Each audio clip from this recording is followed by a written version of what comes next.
فاتحہ۔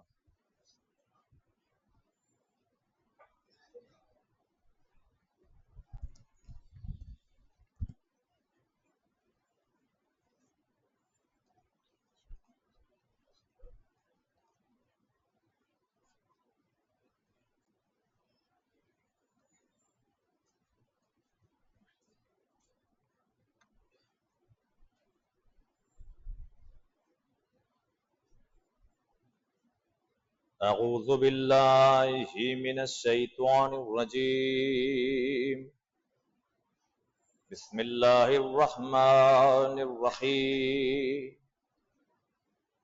الحمد للہ الذی ہدانا لہذا وما كنا لنهتدي لولا ان هدانا الله لقد جاءت رسل ربنا بالحق ثم الصلاة والسلام وتحيتهم والإكرام على النبي الأمي المكي القرشي البدهي الابتهامي مولانا ومولى الثقلين جد الحسن والحسين بالقاسم محمد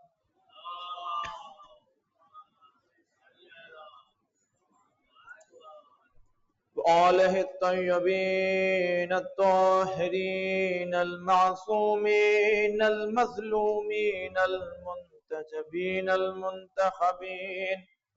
أما بعد فقد قال سبحانه وتعالى في كتابه المجيد وقوله الحق. بسم الله الرحمن الرحيم وجاهدوا في الله حق جهاده. صلوات على محمد وعلى محمد.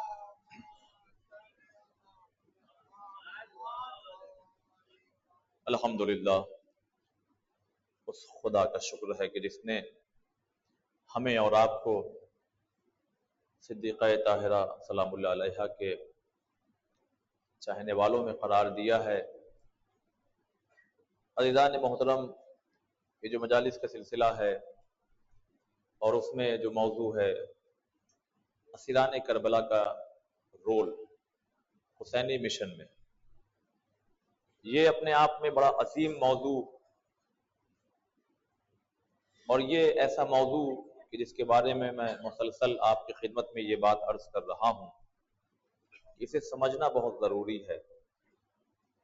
فقط مصائب کی حد تک نہیں، بلکہ کیسے ایسے پرآشوب ماحول میں کہ جہاں چاروں طرف دشمن ہوں، جہاں قاتل ہوں، جہاں ردائیں چھیننے والے ہوں، جہاں بھوک اور پیاس کا پہرا ہو، ایسے حالات میں مقصد کربلا کو عام کرنا کیسے سیکھا جائے، یہ اسیران کربلا بتائیں۔ لہذا مصائب کی وادیوں سے ان پیغامات کو سمجھنے کے لیے پھر ضروری تھا مجھ حقیر کے لیے کہ میں آپ کو رک رک کر اسٹیپ بائی اسٹیپ ایک ایک چیز کو سمجھانے کی کوشش کروں۔ آپ خود محسوس کیجئے کہ یوں تو ایسے بہت کم لوگ ہوتے ہیں، مگر اس کو سمجھیے گا، مثال میں اس لیے دیتا ہوں تاکہ ذرا ہم اس کو سمجھنے میں آسانی پیدا ہو جائے۔ ماہ مبارک رمضان میں ہے نا، ادھر اذان ہوئی، نماز، اب اس کے بعد ہم برداشت نہیں کر سکتے، ہمیں کچھ نہ کچھ چاہیے، کھانا چاہیے، کچھ پانی چاہیے، بھلے ہی کم ہو مگر چاہیے، نہ ملے اگر کچھ دیر کسی وجہ سے تو ہم بیتاب، بے چین۔ اکثر ایسا ہوتا ہے، ہو سکتا ہے سن کے آپ کو تھوڑا چہرے پہ اسمائل آ جائے، لیکن یہ سچ ہے کہ مارکیٹ جب بازار میں جاتے ہیں لوگ تو آپ نے دیکھا ہوگا کہ ماہ مبارک رمضان میں جہاں بہت سی تاکید ہے وہاں یہ بھی ہے کہ غصہ نہ کرو، مگر شام میں جب آپ بازار جاتے ہیں تو وہاں کہیں نہ کہیں کوئی جھگڑتا ہوا نظر آ جاتا ہے. وہ کیفیت ہی ایسی ہوتی ہے. ایک تو بھوک کی شدت، اوپر سے باہر آئے ہیں، ہو سکتا ہے کہ گرمی لگ رہی ہو، تو انسان ایسے عالم میں، توجہ چاہوں گا، انسان ایسے عالم میں اپنا آپا کھو بیٹھتا ہے جبکہ اسے معلوم ہے کہ ابھی 2 گھنٹے 1 گھنٹے کے بعد افطار کا اہتمام ہے، لیکن ایسے حالات میں بھی انسان چھوٹی سی چیزوں کی بنا پر اپنے اخلاقیات کی باؤنڈری سے باہر چلا جاتا ہے. اب آپ سمجھیے کہ عزیزان کربلا کا معیار کتنا بلند ہے کہ جہاں بڑی خواتین کی بات ہی نہیں کر رہے ہیں، جہاں چھوٹی چھوٹی بچیاں اس اعلیٰ عہدے پر فائز ہیں کہ جہاں وہ امام حسین علیہ السلام کے مشن کو رکھتی ہیں، اپنی بھوک اور پیاس کو پیچھے رکھتی ہیں. اللہ اکبر. میں کیسے سمجھاؤں عزیزان محترم؟ آپ محسوس کیجئے کہ امام حسین علیہ السلام نے اگر نانا سے کہا کہ ہم دین کو بچائیں گے، تو یہ امام حسین نے نہیں کہا. آواز زینب نے دی، ہم بھی. آواز حضرت کلثوم نے کی، ہم بھی. آواز حضرت رباب نے دی، ہم بھی. آواز حضرت لیلا نے دی، ہم بھی.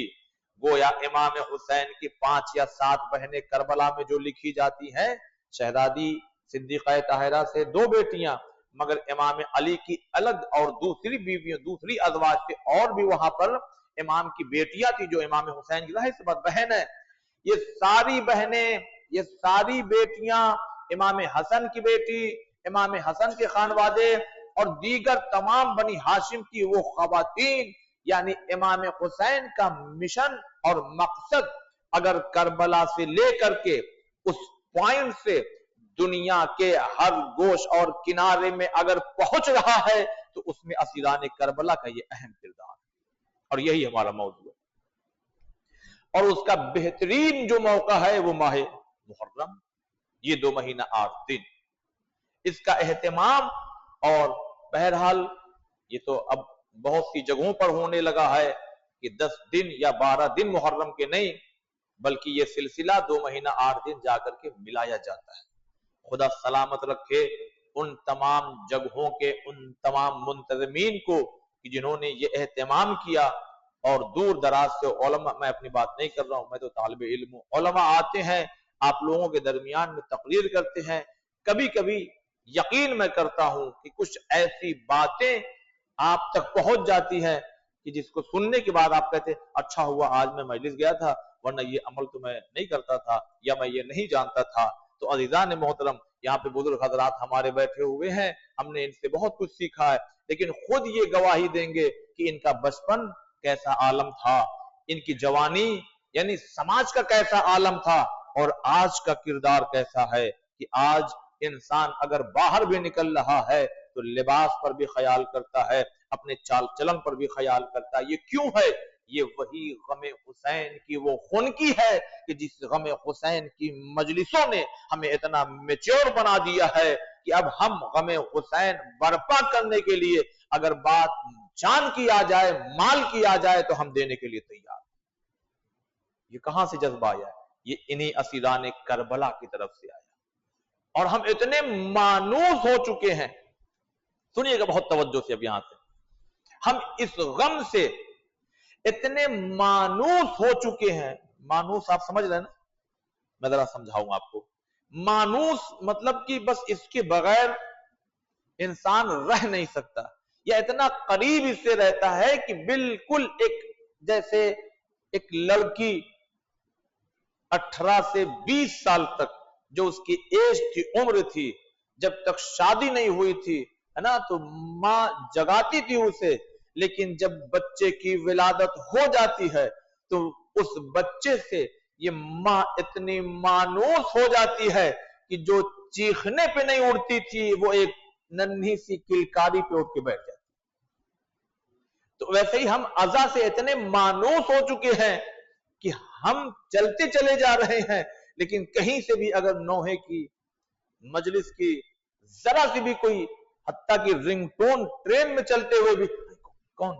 مولا کا غم، مولا کا ماتم، مولا کا نوحہ، ہم اس سے اتنے اچھا، اور میں آپ کو اتنا بڑھ کے بتاؤں، ہم اتنے مانوس ہو چکے ہیں اس غم سے کہ جب پوری دنیا لاک ڈاؤن اور کورونا کے خوف سے اپنے گھروں میں چھپ کر کے ڈر کر کے بیٹھی تھی، باہر نہیں نکل رہی تھی، ایسے حالات میں جب ہمارے ملک کی حکومت نے اجازت دی تو ایسے حالات میں بھی ہم نے بتایا کہ ہم اتنے مانوس ہیں کہ اگر اب امام حسین علیہ السلام کو سلام کرنے کے لیے ہند کی سرحد سے نکل کر کے نجف جا کے پیدل کربلا سلام کرنا ہو تو ہزاروں کی تعداد میں جا کر کے لوگوں نے جا کے بتایا، اور دنیا تعجب کر رہی تھی کہ جہاں باپ بیٹے کو کاندھا دینے کے لیے بھاگ رہا ہے اور جہاں بیٹا باپ کی چتا کو مکھ اگنی دینے کے لیے تیار نہیں ہے، وہاں ایسے عالم میں ہمارا حلقہ ماتم سجتا تھا اور ہم کہتے تھے یا حسین۔ یہ ہے مانوس ہو جانا۔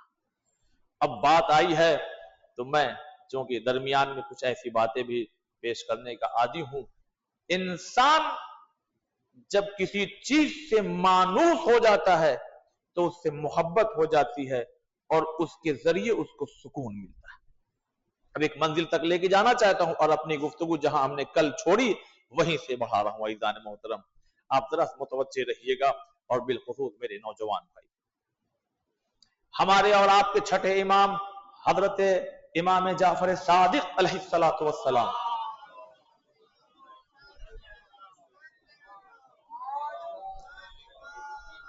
عظیم پیغام بھی ہو جائے گا اور ہمارے نوجوان بھائیوں تک عظیم پیغام۔ بزرگ حضرات، میں نے بار بار میں کہتا ہوں، ان لوگوں نے اتنے لوگوں کو سنا ہے، آپ لوگوں نے، بہرحال یہ ہم اپنی خوش نصیبی سمجھتے ہیں کہ مجھ جیسے حقیر کو بھی آپ سنتے ہیں، اور اس میں ہمارا کوئی رول نہیں، یہ غم حسین ہے، یہ ذکر ابا عبداللہ الحسین۔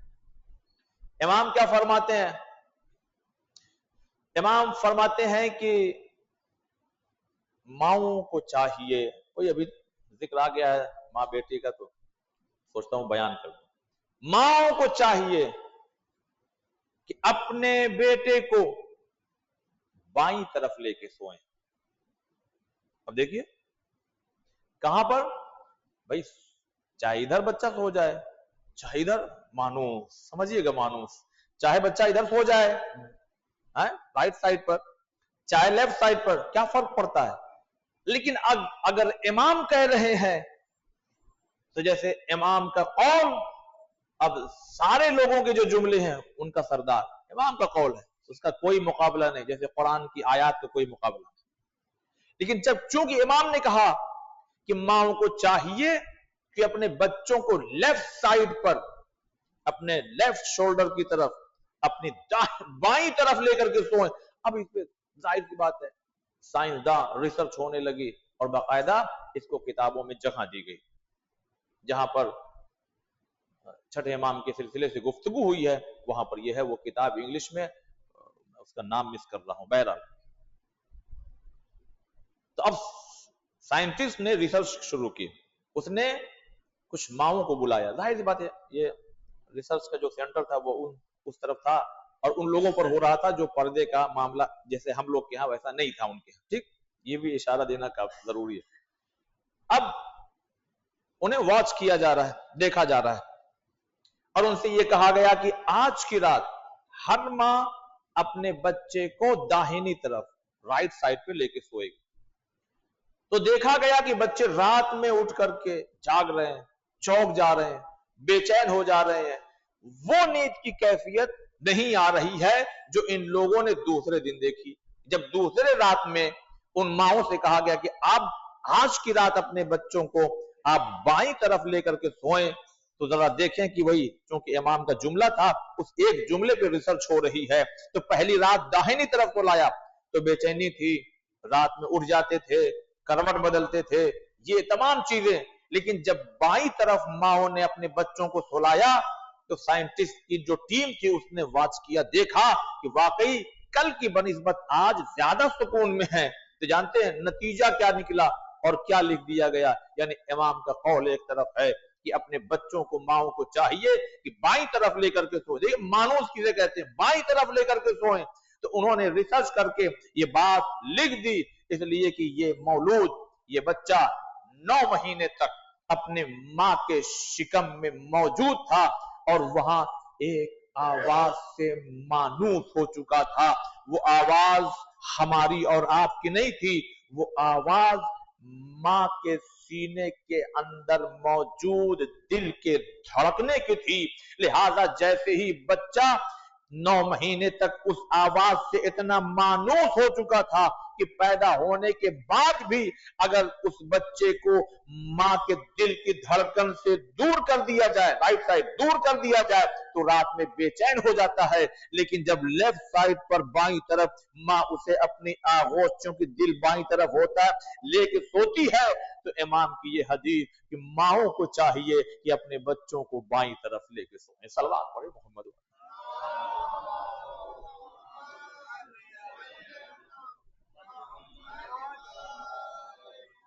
اللہ اکبر. عزیزان محترم، یہ بھی ایک خاص موضوع ہے کہ ابھی خدا نے توفیق دی، چونکہ اس حقیر نے 8ویں امام پر اشرا پڑھا اور اس میں زیادہ مجلس سے ہم نے ان حدیثوں کو کوٹ کر کے ایکسپلین کیا ہے کہ امام نے کیوں کہا کہ یہ کھاؤ اور یہ نہ کھاؤ.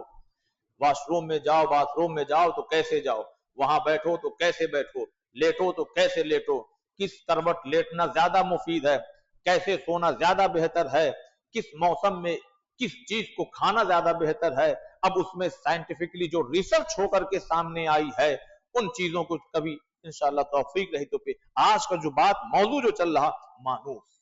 ہم ازا سے مانوس ہیں، ہم سب کچھ چھوڑ سکتے ہیں، ہم غم حسین نہیں چھوڑ سکتے. ہم سب کچھ چھوڑ سکتے ہیں، غم حسین نہیں چھوڑ سکتے. اور یہ کوئی اور نہیں، یہ کربلا کی انہی خواتین کا کردار تھا جو آج ہم بیٹھ کر کے ذکر حسین سن رہے ہیں. مسئلہ ذکر حسین کا نہیں ہے، مسئلہ یہ ہے کہ یہ ذکر نہ ہوتا تو آج آذان میں علی ولی اللہ نہ ہوتا. اللہ اکبر کی صدائیں ہو سکتا ہے بلند ہوتی، لیکن دوسرے مذاہب کی طرح ہو سکتا ہے کہ چرچ میں جاتے ہیں تو بالکل دیکھنے میں مذہبی لگتے ہیں، لیکن جب باہر آتے ہیں تو شراب کی بوٹل سے جھومتے ہوئے گھر پہنچتے ہیں. یہ حسین کی قربانی، خدا کی قسم آپ محسوس کیجئے. میں آپ کو بہت گہرائی میں لے کے جا رہا ہوں کہ امام حسین نے کیا عظیم قربانی دی ہے کہ اگر ہم یہاں پر اللہ اکبر کر رہے ہیں تو پھر ہم باہر جا کے کسی کو اذیت نہیں دیتے، بلکہ حسین علیہ السلام نے ہمیں اس عروج پر پہنچا دیا ہے کہ اگر ہم کسی شرابی کو دیکھ لیتے ہیں اور اس کے یہاں سے بدبو آتی ہے تو ہمیں اس بدبو سے نفرت ہونے لگتی ہے. کہاں پہنچایا ہے امام؟ اللہ اکبر. اب یہ اسیران کربلا ہے، بات یہاں تمام ہو گئی تھی. اب کربلا کی زمین سے اسیروں کا قافلہ کوفہ جائے گا. تو پہلا سوال یہ ہوتا ہے، سنیے گا بہت، اس لیے کہ باتیں مصائب والی ہیں، اس میں سے میں اسی لیے رک رک کے بہت رفتار سے نہیں بول رہا ہوں. سوال یہ پیدا ہوتا ہے کہ 10 محرم سن 61 ہجری کو شہادت کا بازار گرم تھا اور شہداء شہید ہو گئے، تو یہ اسیروں کا قافلہ کب چلا؟ تو تاریخ کہتی ہے 11 محرم. 11 محرم کو یہ قافلہ چلا. اب دیکھیے مصائب کی باتیں ہیں مگر اس کی حکمتوں کو سمجھیے آپ. ظالم یہ سمجھ رہا تھا کہ ہم ظلم کو بڑھا دیں، اسی کو کہتے ہیں مکر و مکر اللہ واللہ خیر الماکرین. یہ مکر کرتے ہیں پھر اللہ اپنا انتظام کرتا ہے. انہیں یہ لگتا ہے کہ ہم کچھ کر رہے ہیں، لیکن انہیں یہ نہیں معلوم کہ تم جو کر رہے ہو اس میں خدا کی عظیم حکمتیں پوشیدہ ہیں جو تمہیں ہار کے دہانے تک پہنچائے گی اور انہیں جیت کے دہانے تک پہنچائے گی. یہ سمجھ رہے تھے کہ ہم ظلم کر کے بہت دور تک پیغام پہنچائیں گے. تو اس ظلم کرنے کا انداز کیا تھا؟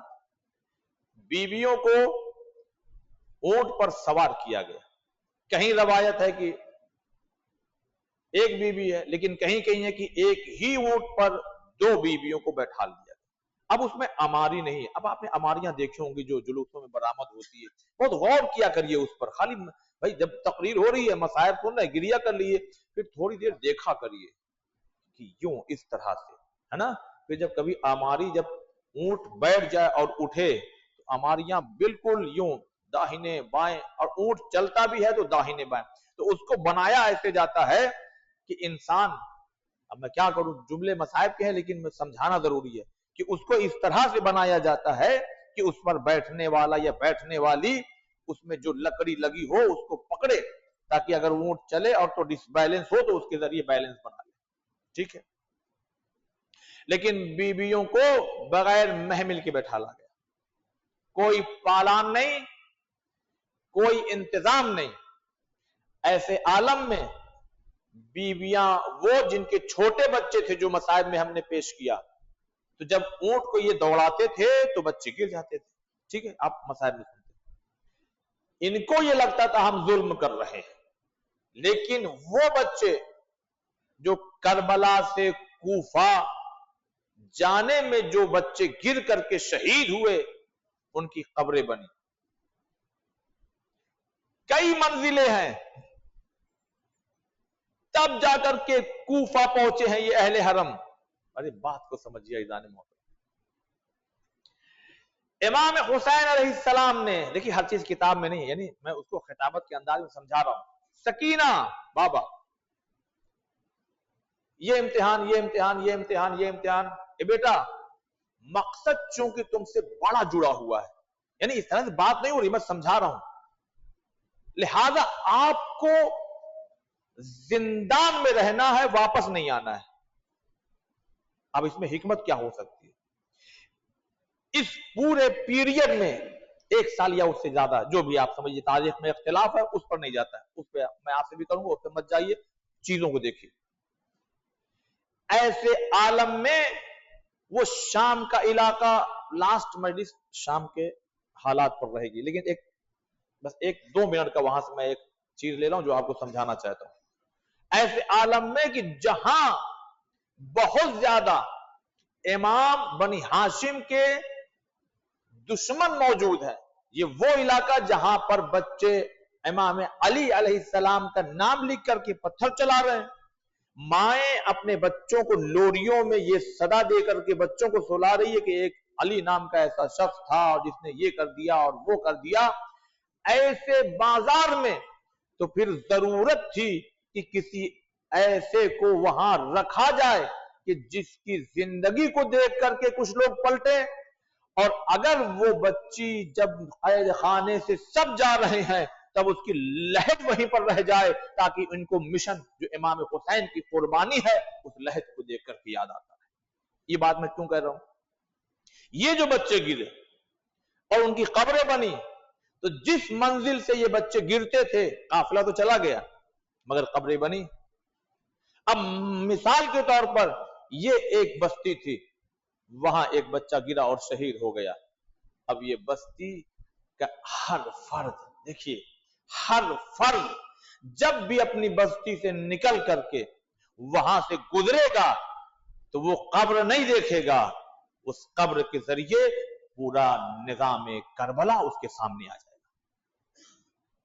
کیا انتظام ہے، کیا حکمت عملی ہے۔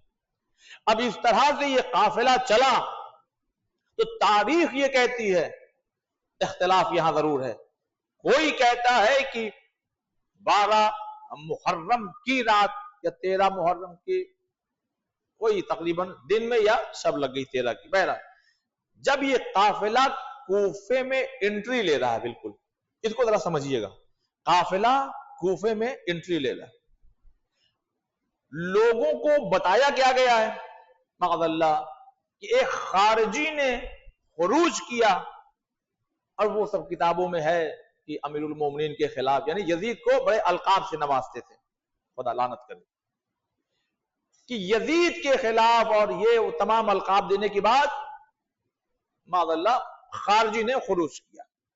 اب چونکہ ان کے مرد قتل کر دیے گئے ہیں، اب دیکھیے کوفے کی پستی آپ دیکھیے گا، ان کے مرد قتل کر دیے گئے ہیں، ان کے عورتوں کو قیدی بنا کر کے لایا جا رہا ہے۔ اب ظاہر سی بات ہے کہ روڈ پہ بھی کوئی کچھ ہو جائے، ذرا سا کچھ ہنگامہ تھوڑا موڑا بھی نا، انسان اپنی دکان چھوڑ چھاڑ کے ذرا دیکھنے آتا کیا ہو رہا ہے، جہاں کچھ اعلان نہیں کیا گیا، اور جہاں اعلان کیا گیا ہے اب آپ وہاں سوچیے کہ کیسا عالم ہوگا۔ عالم یہ ہے کہ عورتیں چھت پر ہیں، مرد راستے پر ہیں، اور یہ قافلے کے آنے کی صورت یہ ہے کہ آگے آگے شہداء کے سر چل رہے ہیں، اور جو سب سے بلندی پر سر ہے وہ سر امام حسین ہے۔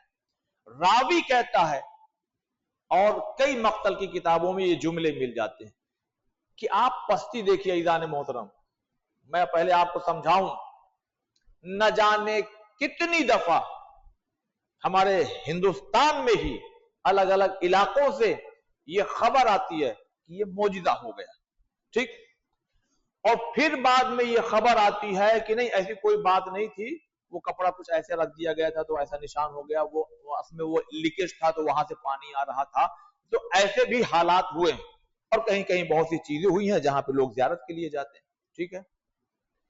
تو جہاں آج کے عالم میں ہمیں ذرا سا یہ لگے کہ یہ کپڑا کچھ ایسی شبیہ یا کچھ خون کے قطرات یا ذرا سا بھی کچھ ایسا محسوس ہو، تو پھر ہماری مودت، ہماری محبت جوش مارتی ہے، اور بس کی بسیں اور سب وہاں پہنچ جا رہے ہیں نا، یہ ہماری محبت ہے، ہم یہاں تک پہنچے، یہی بیویوں کا اسیران کربلا کا یہ کردار ہی تھا۔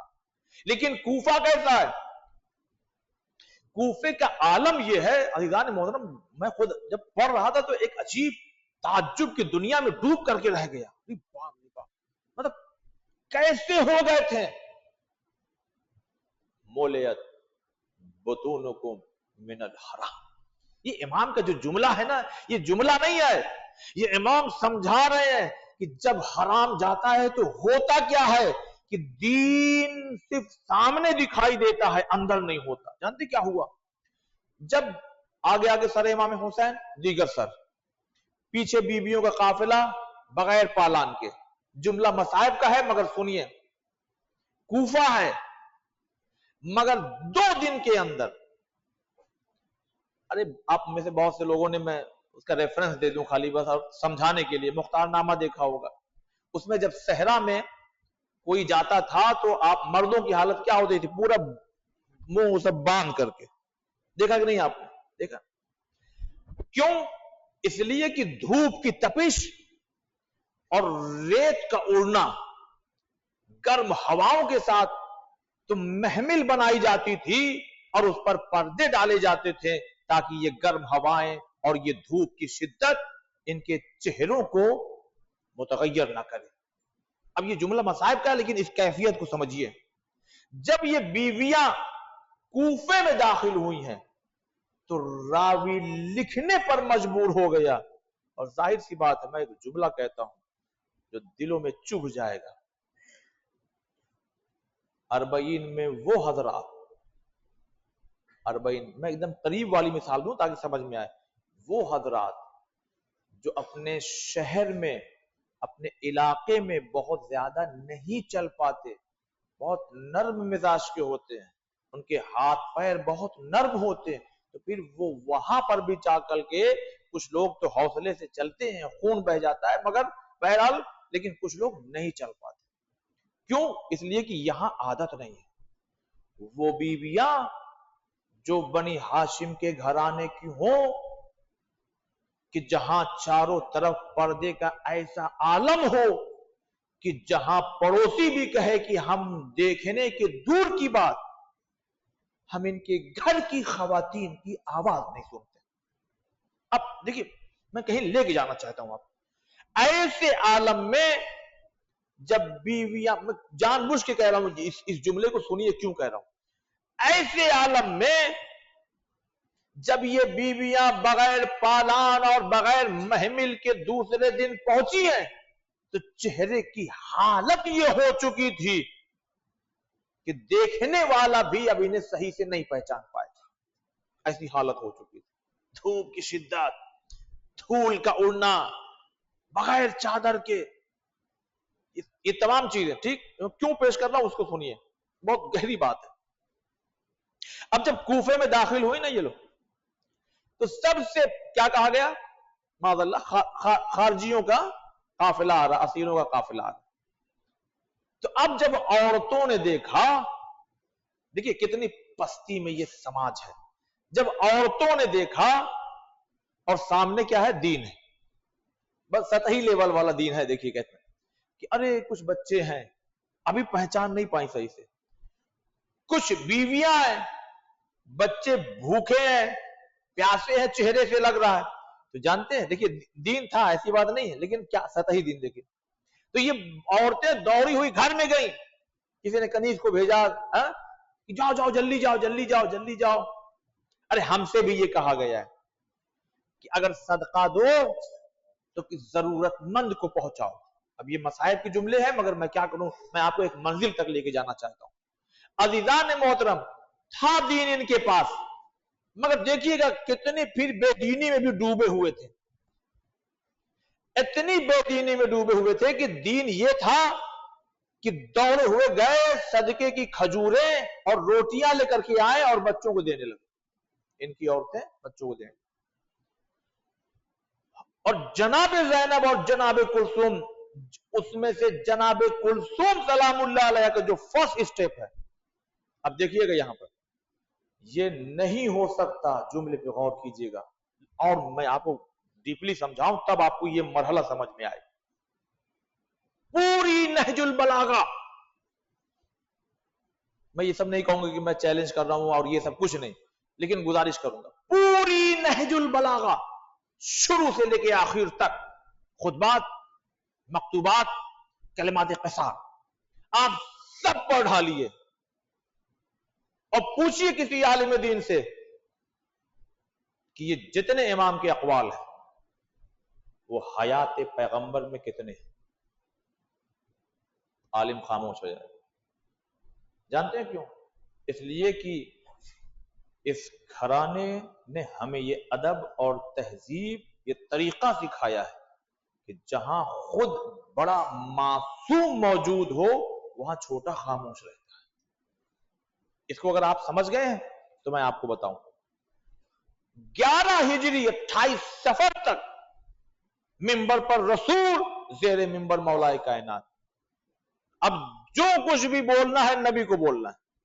ہاں وہ مقامات کہ جہاں نبی موجود نہیں ہے تو وہاں امام نے جواب دیا، کچھ باتیں ملیں گی. میں یہ ایک دم نہیں کر رہا ہوں کہ ہے ہی نہیں، ہے پرسنٹیج کم ہے بہت. زیادہ کس چیز کی ہے؟ زیادہ اس چیز کی ہے کہ نبی کے گزر جانے کے بعد 11 ہجری سے لے کر کے 40 ہجری تک آپ امام حسن علیہ السلام کا بہت کوئی ایسا خطبہ دکھائیے، کوئی ان کا ایسا قول دکھائیے. کیوں؟ جانتے ہیں بڑا موجود ہے، چھوٹے کو خاموش رہنا چاہیے. توجہ عزیزان محترم. ٹھیک 50 ہجری 40 سے 50 ہجری تک امام حسن علیہ السلام کا دور ہے. اس میں امام حسین کا کارنامہ بتائیے. کا نہیں، امام حسن کو دیکھتے رہو، وہی امام حسین کا کارنامہ ہے. جو امام حسن کر رہے ہیں، اگر امام حسن نہ ہوتے اور یہی حالات ہوتے تو امام حسین وہی کرتے جو امام حسن نے کیا. اور اگر کربلا میں امام حسن ہوتے اور یہ حالات ہوتے تو امام حسن وہی کرتے جو امام حسین نے کیا. تو یہاں ہم کو گویا میرے نوجوان بھائیوں تھوڑا سا پڑھ لکھ کر کے بہت زیادہ ناز اور غرور میں مبتلا ہو کر کے بڑوں کی موجودگی میں لب کشائی نہ کیا کرو. اس لیے کہ یہ ادب کربلا والوں نے یہ بھی سکھایا ہے کہ جب بڑے سمجھدار موجود ہوں تو چھوٹوں کو فائدہ اٹھانا چاہیے. صلوات پڑھیں محمد والے.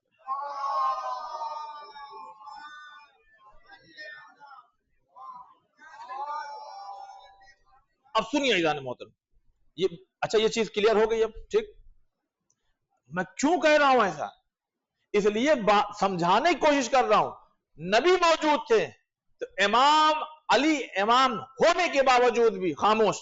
ٹھیک ہے، ابھی نبی ہے تو ابھی ظاہری جو ہے وہ امامت کا ظاہری، جو تو پیدا ہوئے تو امام ہے نا، مگر خاموش. امام حسن ہے مگر خاموش، بابا موجود ہیں. امام حسین ہے مگر خاموش، کیوں؟ بھیا حسن موجود ہیں. چوتھے امام ہیں، دکھائیے آپ کوئی کربلا سے پہلے کوئی خاص کارنامہ بتائیے، کچھ بتائیے. کیوں؟ خاموش. آج بھی پوری میڈیا کا کیمرہ وہاں گھما دیا جاتا ہے جہاں ہلچل ہوتی ہے. سمجھیے ان چیزوں کو، سیاست سمجھیے، تب کربلا اور اسیران کربلا کا رول. آج بھی کیمرہ، بھائی میں اشارہ دے رہا ہوں اور